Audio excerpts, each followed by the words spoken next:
नमस्ते मित्रों, आप सभी का स्वागत है वैदिक इनसाइड सीरीज के एक नए वीडियो में। आप सभी लॉ ऑफ कर्मा या कर्मफल सिद्धांत को जानने के इच्छुक अवश्य होंगे कि कर्मों का फल किसको और कैसे प्राप्त होते हैं, कौन कर्मों का फल देता है। तो आइए इसको जानने के लिए आज के सत्र को प्रारंभ करते हैं।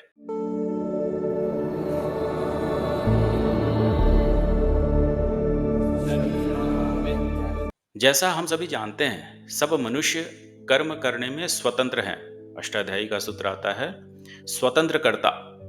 और सब मनुष्य कर्म की फल प्राप्ति में परतंत्र हैं। जैसा कर्म मनुष्य करता है वैसा ही फल ईश्वर देता है। इससे स्वतंत्र होकर ईश्वर पुरुष को कर्म का फल नहीं देता, किंतु जैसा कर्म जीव करता है वैसा ही फल ईश्वर देता है। मनमाने ढंग से ईश्वर कर्मों का फल नहीं देता। ऐसा ही ऋषियों ने हम मनुष्यों को बताया है, क्योंकि कर्म फल सिद्धांत को जानने वाले योगी विद्वान व ऋषि ही हैं। किंतु यह जो परमेश्वर है वह तो निश्चय के साथ यथा योग्य जीवों के पाप पुण्य को जानकर उनके कर्म के अनुसार शरीर को देकर सुख दुख का भोग कराता है। वही सबकी न्याय व्यवस्था करता है। सुख दुख नाम भोग का है। सांख्य सूत्र आता है, चिद अवसानो भोग, अर्थात बुद्धि वृत्ति का अवसान चेतन तत्व पर भोग कहलाता है। तभी हम राग द्वेष के कारण संसार में फंसते चले जाते हैं। इसलिए उपासना मार्ग पर चलकर भोगों को शांत कर विवेक से वैराग्य को बढ़ाकर विज्ञान आदि से अपवर्ग की सिद्धि करनी चाहिए, क्योंकि मनुष्य के जीवन का उद्देश्य ही है धर्म अर्थ काम और मोक्ष की प्राप्ति करना। अब ईश्वर ही कर्मों का फल देता है, इसमें हम सब मनुष्यों को संदेह तनिक भी नहीं करना चाहिए, क्योंकि प्रमाण के रूप में वेदों में अनेक स्थानों में देखा जाता है कि कर्म फल की व्यवस्था ईश्वर द्वारा की जाती है। जैसे ऋग्वेद का एक प्रमाण है जिसमें ऋषि दयानंद वेद भाष्य में लिखते हैं कि जैसे चरवाहों से रहित गौवें भक्षण योग्य घास को और वायु अंतरिक्षस्थ किरणों को और मित्र मित्र को प्राप्त होते हैं, वैसे ही अपने किए शुभ अशुभ कर्मों को जीव ईश्वरीय व्यवस्था से प्राप्त होते हैं। अन्य स्थान पर ऋषि दयानंद लिखते हैं कि जो पूर्ण ईश्वर ने धारण किया, आकाश आदि तत्वों में प्रयत्न करता, सब बुद्धि आदि का प्रकाशक, ईश्वर के न्याय नियम से अपने किए शुभाशुभ कर्म के सुख दुख रूप फल को भोगता है, सो इस शरीर में स्वतंत्र करता भोक्ता जीव है।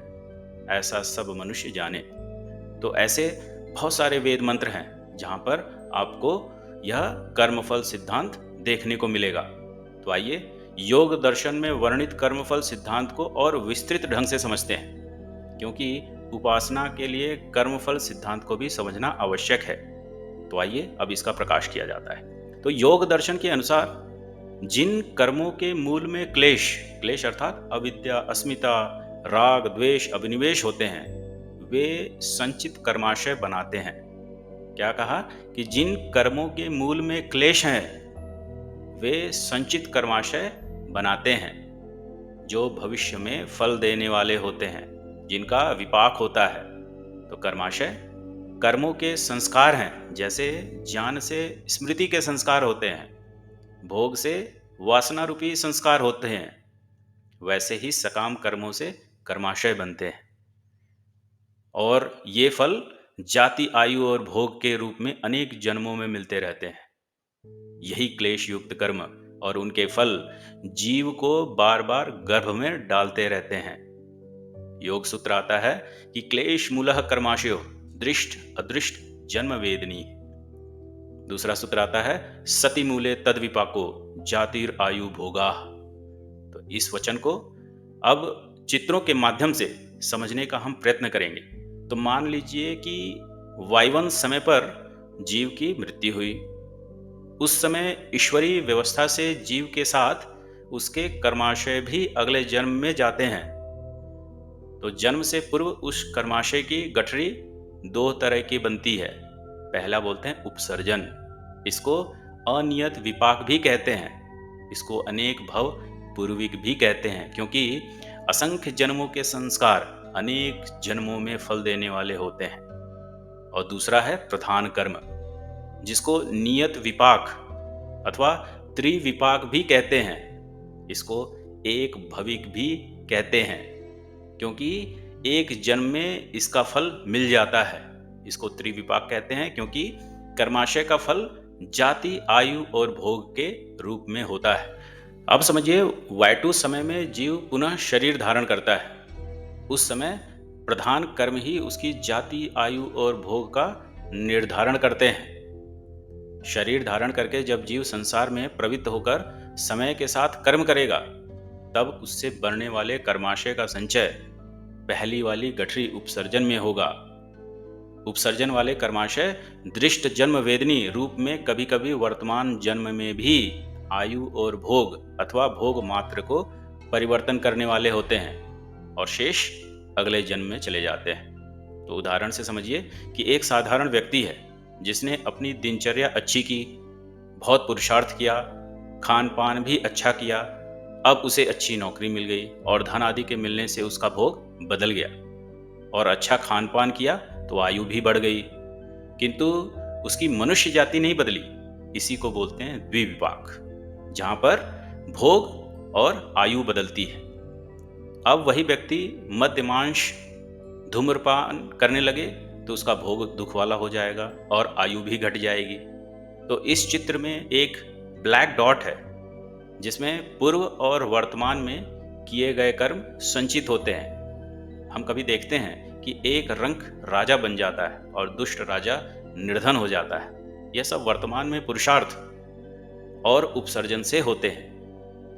अब समझते हैं कि क्या उपासना योग से कर्म का नाश संभव होता है।